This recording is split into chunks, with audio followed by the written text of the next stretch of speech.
సచివాలయం second black దగ్గర batteries ఏదైతే ఉంటాయో ఆ రూమ్లోని ఎర్లీ మార్నింగ్ 6:30 ఆ టైంకి ఫైర్ యాక్సిడెంట్ జరిగింది.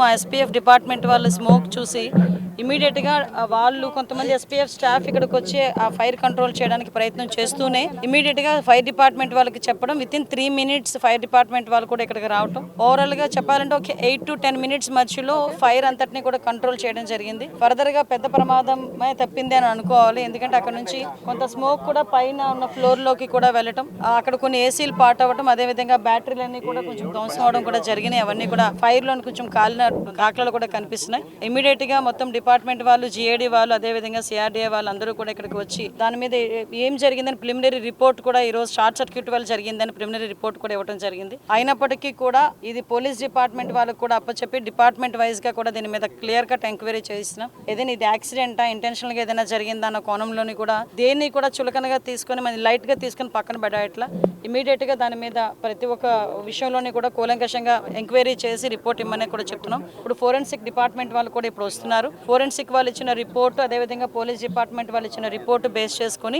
దాని మీద ఫర్దర్ గా చర్యలు అనేది తీసుకుంటాం. ఫర్దర్ గా ఇటువంటి ప్రాబ్లం రాకుండా ఇప్పుడే మేము జేడీ వాళ్ళతో కూడా మాట్లాడడం జరిగింది. ఇమీడియట్ గా సెక్రటేరియట్ మొత్తం కూడా ఫైర్ ఆడిట్ చేసి ఎక్కడెక్కడ మనకి ప్రికాషనరీ ఏంటి ఉన్నాయి, అలారమింగ్ సిస్టమ్స్ ఎక్కడ ఉన్నాయి, ఎక్కడ పనిచేస్తున్నాయి, ఎక్కడ పని చేయట్లేదు, ఇమీడియట్ గా రిపోర్ట్ కూడా మేము తెప్పించుకొని ఎక్కడ కూడా ఫర్దర్ గా కూడా ఎటువంటి యాక్సిడెంట్లు జరగకుండా ఉండే బాధ్యత కూడా మేము తీసుకుంటాం.